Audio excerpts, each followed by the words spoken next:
Ladies and gentlemen, welcome back to another video with Swaggle. And in this video, we're taking a look at Go Collect's trending comics for the week of March 5th. Now, for those who don't know, Go Collect puts out a bi-weekly article that switches between hottest comics and trending comics. And this week, we're taking a look at trending comics, which is a more curated list of books that are really starting to heat up in the market.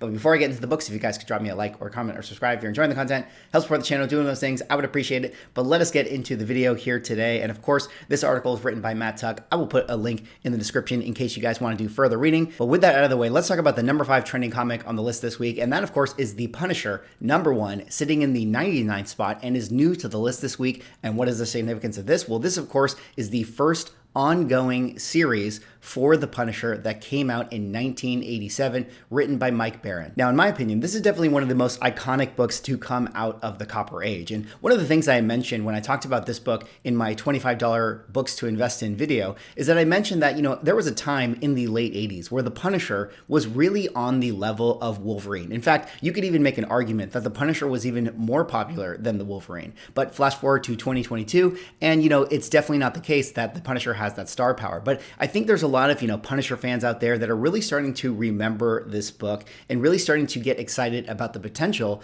of someone like Jon Bernthal coming over to the MCU because, we all know that recently it was announced that all the Defender shows that were on Netflix have been transferred over to Disney Plus or will be making their way onto Disney Plus. Now, that doesn't necessarily confirm a Jon Bernthal Punisher coming to the MCU, but it definitely lays the foundation for that to take place. And so I think a lot of the Punisher keys, a lot of the street level heroes have been getting hot in the market. And this book right here is one of those books that, relate to the Punisher that, is just a great collector's book to have. I mean, if you can't afford an ASM 129 and, the limited series of the Punisher is starting to get out of hand as well, this to me feels like a great book to get your hands on if you are a fan of the Punisher. But as we dig into the numbers for this one, we'll see that there actually is one 9.9 on the census. Last sale back in 2016 that sold for around $1,800. Be crazy to think about what that would sell for today. But let's talk about the 9.8s. On the census, there's about 980. Fair market value around the $350 range, 30-day moving around $333. So definitely selling, kind of right around where it wants to be. 1 year was $318. And you can see that like this book, like every other book in 2021 had its 15 minutes where there were some big sales, although this could be an anomaly number or it could be a newsstand copy, hard to sort of tell with these specific sales. But generally speaking, over the course of the last year, it feels like this book has, kind of maintained a good floor and is maybe, primed to really take off. And then of course at the bottom, you're not going to see too many graded books because it's a Copper Age issue. But generally speaking, when I go into eBay looking for this book,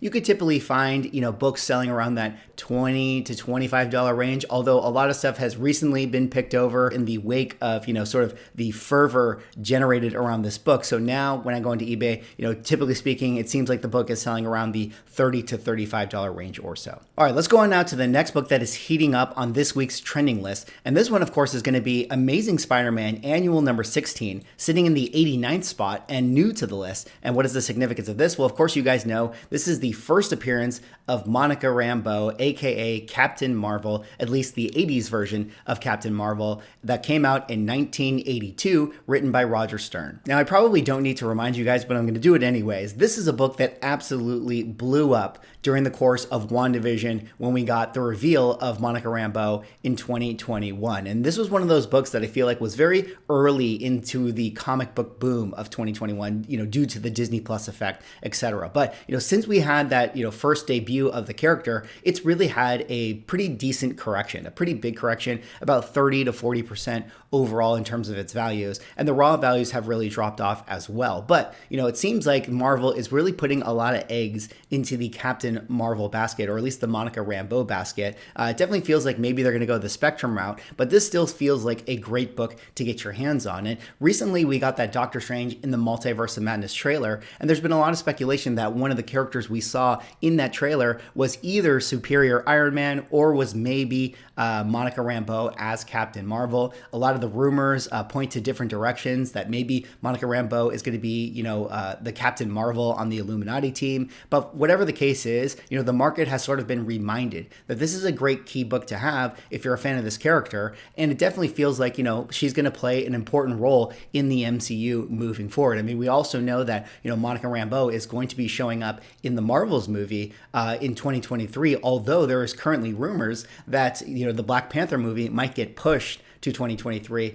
and the Marvels movie might get pushed up to 2022, taking that slot in November. So definitely feels like Monica Rambeau is starting to reemerge onto the comic collectors' minds, starting to make their way back into the space. And this is one of the books that, is really heating up for that reason. But as we dig into the numbers for this one, we'll take a look at the 9.8. So we'll see that there's actually 263 on the census. Fair market value has this around the $900 range, although 30-day moving is only $881. And this is coming off the heels of where it was, a year ago, sitting at $1057. If we open up the graph here, we can see that, this is a book that definitely had its peak, earlier when we had WandaVision in 2021. It might have even hit a record high sale in sometime in September of 2021, but has really had that kind of decent correction. We always talk about 30 to 40% is where books like to correct. And it definitely feels like if this is a book that you've always wanted and you sort of missed that boat, during the WandaVision time, this might be a good time to, think about making a move for this thing. 9.8 is still pretty expensive depending on your budget. But when I go into eBay looking for the low grade stuff or the raws, typically speaking, you can find a very, very nice presenting copy around that $70 to $80 range or so.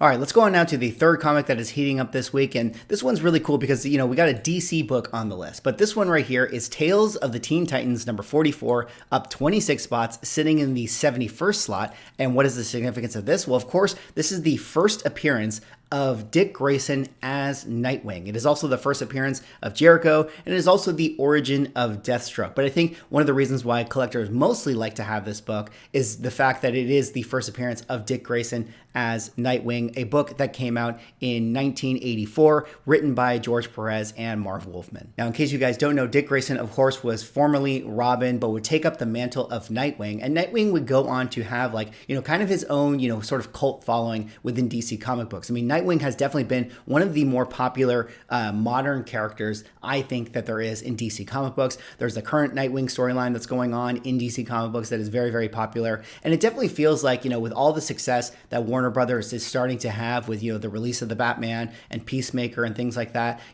developing a character like Nightwing would be really good for their, Warner Brothers brand overall. So as Matt points out in the article, there's a lot of speculation that with HBO's Batgirl that's going to be coming out, that might have some connections to what's going on with the DC universe. There's a lot of speculation that Michael Keaton might be showing up in that. And if Michael Keaton shows up in that, then that, maybe begs the question of okay, if you're going to have an older Batman, maybe you need to have sort of a younger up and coming superhero like a Nightwing that he can mentor in that show. So a lot of people thinking maybe there's going to be a Dick Grayson Nightwing in the Batgirl show on HBO, or maybe, if they decide to make a sequel to the Batman, which of course came out this last week, maybe they're going to go the way of Robin, because that's one of the things we didn't get in the Christopher Nolan series. And it feels like if they want to do different things with this current, iteration of the Batman, they would want to do, different characters, different villains, and maybe they can do a series with Nightwing. So this book right here, Tales of Teen Titans, definitely a book that is, starting to show trends of going upward. And I think that's a result of, people still getting excited or getting renewed energy about the DC universe. But as we dig into the numbers for this one, we'll take a look at the 9.8s. We'll see that there's actually 1,008 on the census.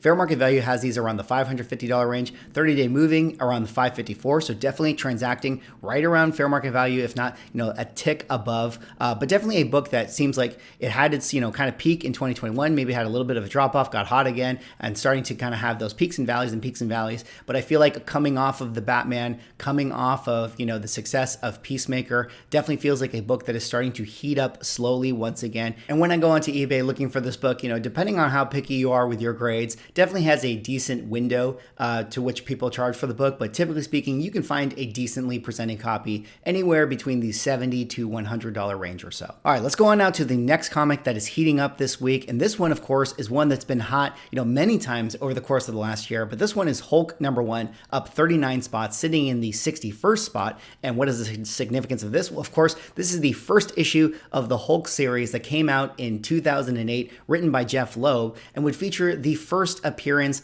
of Red Hulk. Although that might be a little bit controversial because I believe, if I'm not mistaken, his first appearance is only here on the cover. And in fact, he actually makes his true first appearance in the storyline in Hulk #2. But regardless, this seems to be the book that the market tends to go after. I mean, cover is king when it comes to comic book collectors. And this has been a very hot speculative book for quite some time, especially coming off of the heels of Falcon and Winter Soldier and Black Widow last year, when we saw that General Ross was sort sort of like making his moves in the background of the MCU. And I think in the coming up She-Hulk show, a lot of people are really starting to think about this book once again. It's getting hot back in the market because, you know, the speculation for a long time has been that we were going to be getting a Thunderbolts team. And you can't do the Thunderbolts team without General Ross. And everybody knows General Ross's storyline is that he eventually becomes the Red Hulk, an important member to the Thunderbolts roster. And as we dig into the numbers for this one, we'll see that there actually are some 9.9s on the census, but we don't need to talk about those. We'll talk about the 9.8s.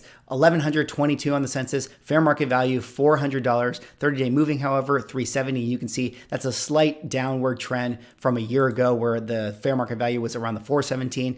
Definitely a book that, as you can see here, was super hot, you know, during around that Falcon and Winter Soldier time. You know, prices back then were 511, and then had its like slow correction throughout the course of the year. Last sale 342, 356, a slash price here of 405. So definitely a book that is, you know, had its big correction, but definitely is starting to transact once again at a high volume, and that's one of the reasons why it's showing up on a list this week. And of course, if you're in the market to find a raw copy, typically speaking right now when I go into eBay, I can find books presenting pretty decently around the $70 to $80 range or so. All right, let's go on now to the last comic heating up this week on the trending comics list for Go Collect. And this, of course, is a book that all of us, I'm sure, are well aware of, but it's Uncanny XMen number 282, up 10 spots, sitting in the 43rd slot. And what is the significance of this? Well, of course, this is the first cameo appearance of the character known as Bishop, a book that came out in 1991, written by Whilce Portacio and John Byrne. Now, like I said, I'm sure you guys are all very well aware of this book, and this one is just one that I feel like is always going to be showing up on hot lists and speculation lists because of, you know, not only the fact that it's a beloved character in an era where a lot of comic book collectors have nostalgia for, but it also sits at that price point where it feels like there's always going to be a high volume of sales, high volume of transactions, and it's always going to be a book that is like maintains its spot in the, you know, kind of cultural zeitgeist of comic book collecting. And of course, nobody really knows how Marvel is going to be doing the X-Men. But, you know, when we look at the landscape right now and we think about how many like multiverse and time travel things are going on in Marvel, it definitely feels like Bishop could be a character that kind of, you know, serves as a bridge to bring in the X-Men, or could be utilized to explain how X-Men all of a sudden show up in the Marvel, you know, landscape. So this has been a character that people are thinking, you know, could definitely have an appearance in the MCU. And for that reason, people all gravitate to this book right here. Now, this is one of those really interesting cases where Bishop actually makes a cover appearance. As you can see him right there, his name is Bishop, but he doesn't actually make an in-story appearance until the last page, you know, of this book, kind of like a cameo appearance in any normal situation. So his first full appearance is 283, but the market generally has gravitated to this book as the go-to book for Bishop. Again, like Hulk 1, cover is king